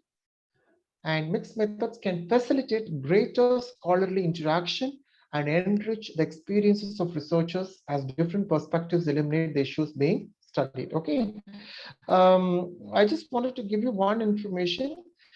Most of the time, like we always call it as a paradigm war, which I'm going to talk to you a little later. Probably that time I'll tell you. Yeah, when we are looking at the issues and challenges which investigators might come across while adopting these mixed methods, the first issue is that the process of mixing methods within one study, however, can add to the complexity of conducting research. Remember, doing a mixed method research is not very simple. It requires a lot of sacrifice in terms of time, in terms of efforts, in terms of your intellectual contribution. Perhaps you need to have a lot of experiences. Probably need to experience people who already undertaken this mixed method research. So the complexity is a little higher. And it often requires more resources, as I said, time, personnel. Sometimes I may have to appoint co-investigators. I may have to appoint assistants to help me out in the data collection process, like that. Additional research training is definitely required. Different approaches to sample selection, data collection, data analysis, and data synthesis or integration, because you will have two different types of sample collection. You will have two different types of data collection, probably in focus group discussion for qualitative part and structured questionnaire for quantitative part. Data analysis again is different, completely different. Probably there you'll be using a SPSS. Probably here in case of qualitative, you'll be using NYO and other softwares which are available. Data synthesis is going to be different, and integration is also going to be different. So definitely it is a time-taking process and a tedious process, but trust me, I do not know how many of you have actually, I think only 3% said that you have taken up mixed method research. Mixed method research might be appearing difficult during the conceptual phase, but once you get in with full full commitment, you will really enjoy during the research process, and you will really be able to get a lot of experiences, not just as a researcher, but as a human being as well. With my experience, I'm just telling this. Another important contradiction, perhaps a challenge here, is something called as paradigm war. Paradigm war here denotes about the contradictions which arises when we are incorporating both quantitative and qualitative approaches together. As you know, this quantitative research is highly connected with positivist paradigm, whereas the qualitative research designs are connected with interpretivist paradigm. Okay, interpretation. Based on interpretation, it is getting connected. When this positivity and interpretivism is getting merged together, sometimes clashes may occur. Clashes in the sense, sometimes you will have a lot of contradictory points arising there. Okay, so this might be sometimes challenging. Only if you have experience, only if you have a lot of mixed method researches undertaken before, you'll be able to manage this properly. Statistical analysis often relies on large sample sizes, which are not common in qualitative research. Which is qualitative research, I still remember there are few studies, research studies, which are done only on 2 or 3 subjects, only on 2 or 3 participants. Qualitative research, those 2 or 3 participants itself, they would have taken for more than 2 or 3 months like that. Okay, imagine. Okay, transforming qualitative data into numerical form may lose some of the richness and nuances in the text. As I said, when qualitative data being transcribed, the process is called as transcription. When you're converting that into numerical form, sometimes the richness or the authenticity, the natural vibe of those data might sometimes be lost. Next slide. Lack of templates for writing up and publishing mixed method research. Sometimes qualitative and quantitative research results are published separately. In the sense, like not many journals, even in India, are much willing to publish mixed method research asset, because when it is going for peer review, sometimes when they're trying to publish those research papers, they may not be having an adequate template, in the sense they may not be having the technical richness for the write-up and publishing these mixed method research. Sometimes it might be challenging and it might be difficult also. As I said already, not all journals publish mixed method research, which may sometimes limit publication opportunities, because a paper which is received on mixed method research might require a very, very rigorous peer review before it is getting published, especially in indexed journals, in PubMed journals and all. It takes a lot of time. I still remember there was one particular study which I was going through while I was preparing for this presentation. For publication, that particular journal has taken nearly 3.5, close to about 3.5 to 4 years they have taken to publish a particular article, particular manuscript. Okay, it sometimes goes on like this, because as far as qualitative data is concerned, not many people understand that easily, because it is all about one's own experiences, one's own point of view.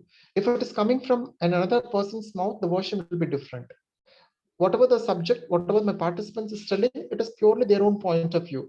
When the same thing is looked from an investigator or from a researcher point of view or from a researcher perspective, it might be different. So understanding the real experiences of the participants and subjects from their point of view is a bit difficult. Okay. This is some of the benefits. It gives researchers an opportunity to creatively rethink research design and the various different ways they can be linked to research questions. Potential to generate new insights and levels of analysis is also very, very higher. Challenges taken for granted assumptions across a wide range of research method topics, and it brings together researchers from different backgrounds. You see, sometimes you may have to, coordinate with social scientists, especially when you're using this grounded theory. Sometimes you may have to, coordinate with psychology, researchers from medical anthropology, when you're using this qualitative component in your research activity. So it is a kind of interdepartmental collaboration which takes place there, and it is definitely a benefit of getting to know about other experts from various other disciplines. Finally, in conclusion, I just wanted to end up my presentation by telling that mixed methods, the research of AI researchers will recognize both quantitative and data within the same. Both mixed methods research in nursing and healthcare has occurred at a time of international increasing complexity in healthcare delivery. Mixed method research draws on potential strengths.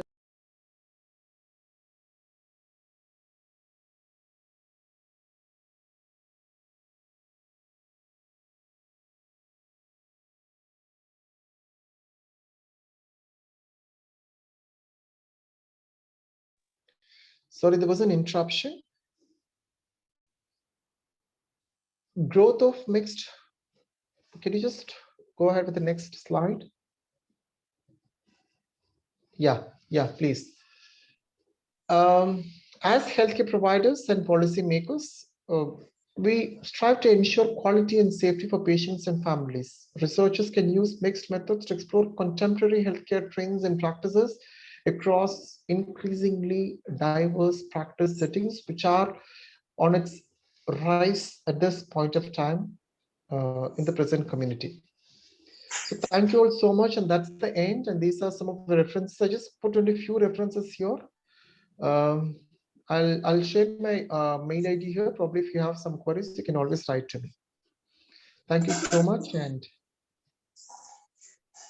probably we can have our clarifications sorted out now.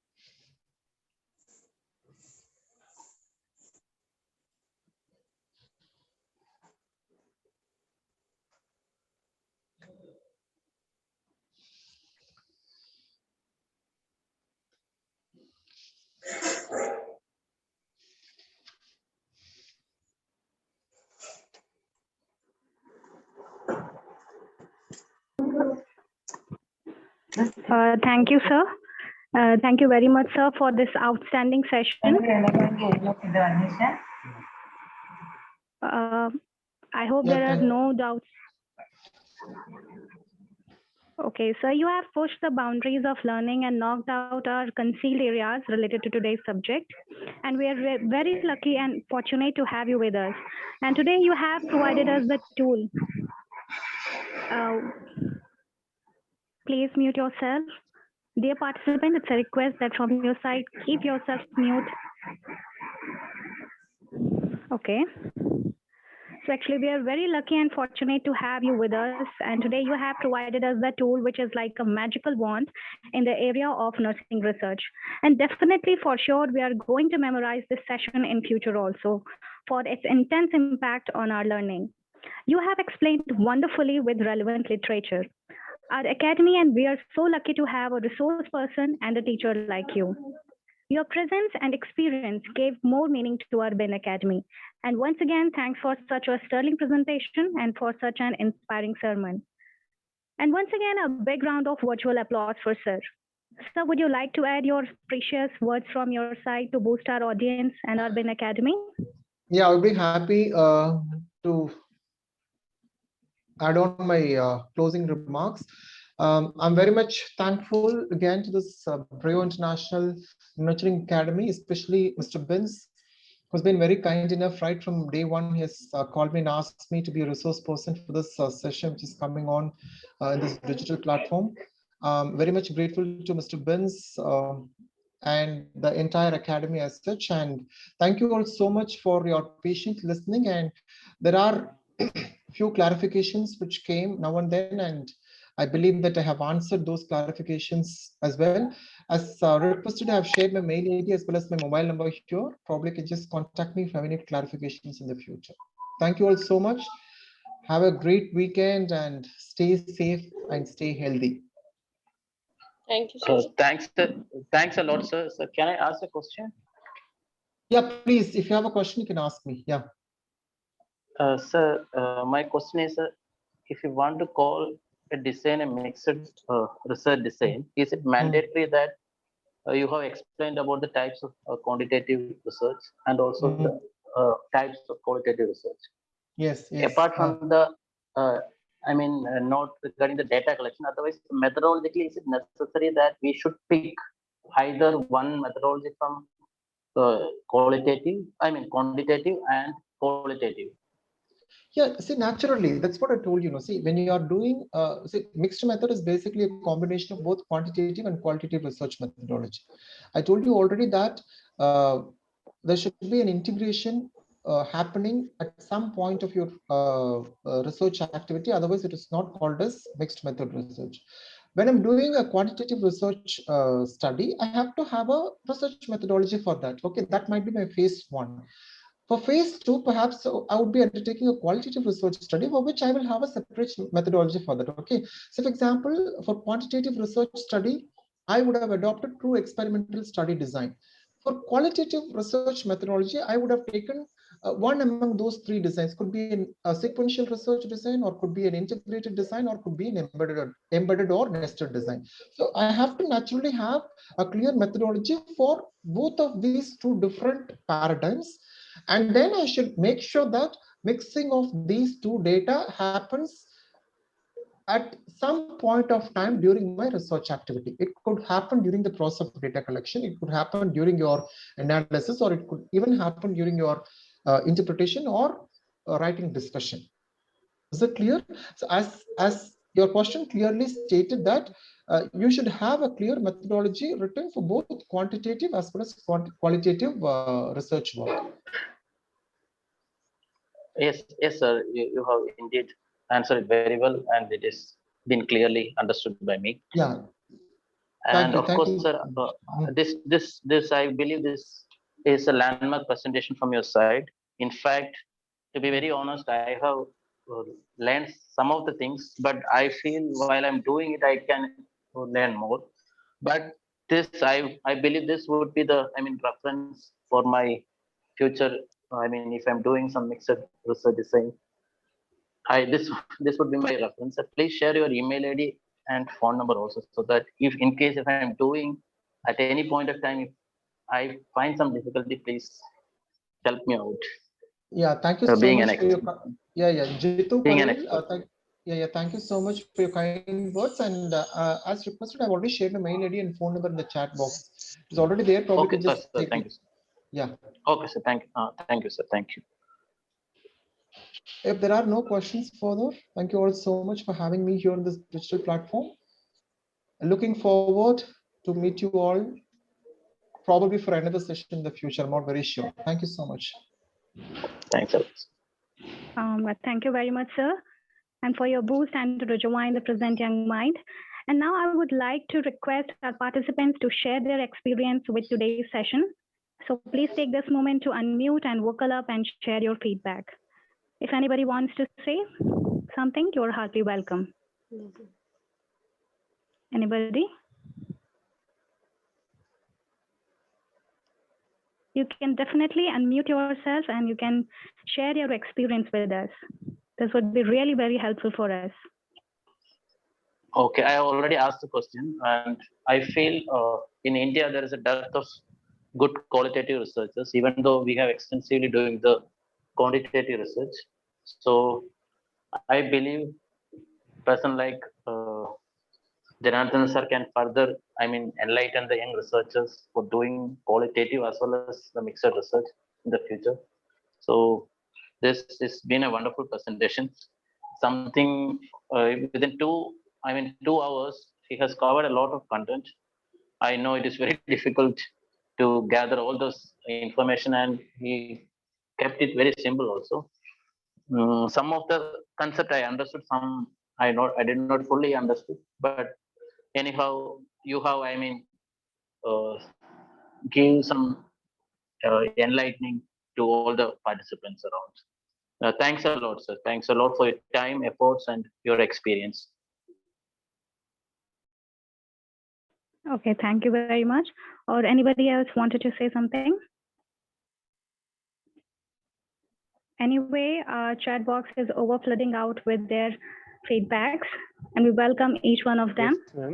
Hello, my name is Anand Gupta. It's very informative and answering session by Bio International Nurturing Academy and Janarthanan sir. It's very informative and answering session.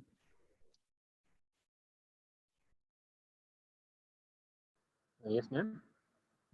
Yeah, thank you. Thank you very much for Uh, sharing. Yeah. Myself, Virender Singh from Rajasthan Government College of Nursing, Bikaner.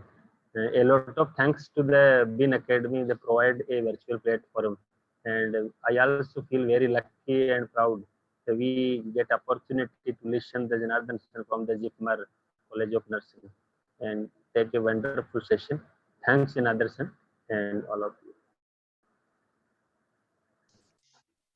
Yeah, thank you. Thank you very much for sharing a wonderful experience. And definitely it is going to cheer up our energy to a top mode. And we are very grateful to each and everyone who are the evident part of our session. And once again, I put my heartfelt thanks to Mr. Janarthanan B. Sir for taking time off from his busy schedule for this webinar. We do enjoy and cheer the presence of our participants for their attentive engagement with our session.